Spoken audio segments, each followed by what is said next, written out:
एक नई नवेली दुल्हन। घर की नई नवेली इकलौती बहू एक प्राइवेट बैंक में बड़े ओहदे पर थी। उसकी सास तकरीबन 1 साल पहले ही गुजर चुकी थी। घर में बुजुर्ग ससुर और उसके पति के अलावा कोई न था। पति का अपना कारोबार था। पिछले कुछ दिनों से बहू के साथ एक विचित्र बात होती। बहू जब जल्दी घर का काम निपटाकर ऑफिस के लिए निकलती, ठीक उसी वक्त ससुर उसे आवाज़ देते और कहते, बहू मेरा चश्मा साफ कर मुझे देती जा। लगातार ऑफिस के लिए निकलते समय बहू के साथ यही होता।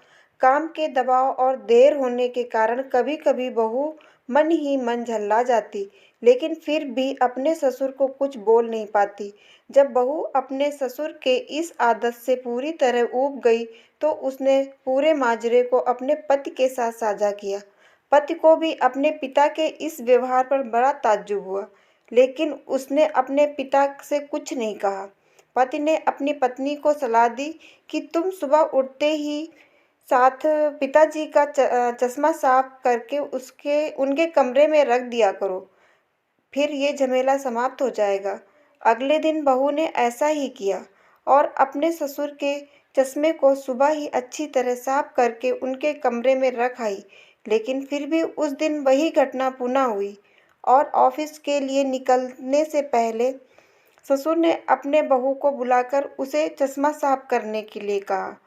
बहू गुस्से से लाल हो गई, क्योंकि उसके पास कोई चारा नहीं था। बहू के लाख उपायों के बावजूद ससुर ने उसे सुबह ऑफिस जाते समय आवाज़ देना नहीं छोड़ा। धीरे धीरे समय बीतता गया और ऐसे ही कुछ वर्ष निकल गए। अब बहू पहले से कुछ बदल चुकी थी। धीरे धीरे उसने अपने ससुर की बातों को नज़रअंदाज करना शुरू कर दिया और फिर ऐसा भी वक्त चला आया जब बहू अपने ससुर को बिल्कुल अनसुना करने लगी।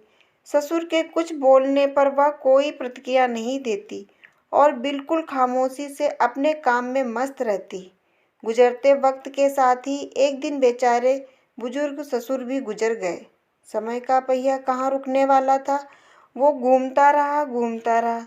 छुट्टी का एक दिन था। अचानक बहू के मन में घर की सफाई का ख्याल आया। वो अपने घर की सफाई में जुट गई। तभी सफाई के दौरान मृत ससुर की डायरी उसके हाथ लग गई। बहू ने जब अपने ससुर की डायरी को पलटना शुरू किया तो उसके एक पन्ने पर लिखा था, दिनांक 26/10/2019। आज के इस भाग-दौड़ और बेहद तनाव व संघर्ष भरी जिंदगी में घर से निकलते समय बच्चे अक्सर बड़ों का आशीर्वाद लेना भूल जाते हैं, जबकि बुजुर्ग का यही आशीर्वाद मुश्किल समय में उनके लिए ढाल का काम करता है। बस इसीलिए जब तुम चश्मा साफ कर मुझे देने के लिए झुकती हो तो मैं मन ही मन अपना हाथ तुम्हारे सिर पर रख देता था, क्योंकि मरने से पहले तुम्हारी सास ने मुझे कहा था कि बहू को अपनी बेटी की तरह प्यार से रखना और उसे ये कभी मत महसूस होने देना कि वो अपने ससुराल में है और हम उसके माँ बाप नहीं हैं। उसकी छोटी मोटी गलतियों को उसकी नादानी समझकर माफ़ कर देना। वैसे मेरा आशीष सदा तुम्हारे साथ है बेटा। डायरी पढ़कर बहू फूट फूट कर रोने लगी। आज उसके ससुर को गुजरे ठीक 2 साल से ज़्यादा समय बीत चुका है, लेकिन फिर भी वह रोज़ घर से बाहर निकलते समय अपने ससुर का चश्मा साफ कर उनके टेबल पर रख दिया करती है, उनके अनदेखे हाथ से मिले आशीर्वाद की लालसा में।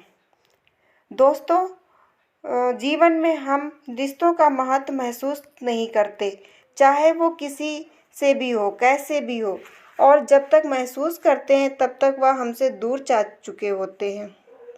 आशा करती हूँ कि यह कहानी आपको पसंद आई होगी। इस कहानी पर आपकी क्या राय है, हमें कमेंट करके ज़रूर बताइए। कहानी पसंद आई हो तो लाइक और शेयर करना ना भूलें। चैनल को सब्सक्राइब ज़रूर करें। मैं आपके लिए इसी तरह की कहानियाँ लाती रहूँगी।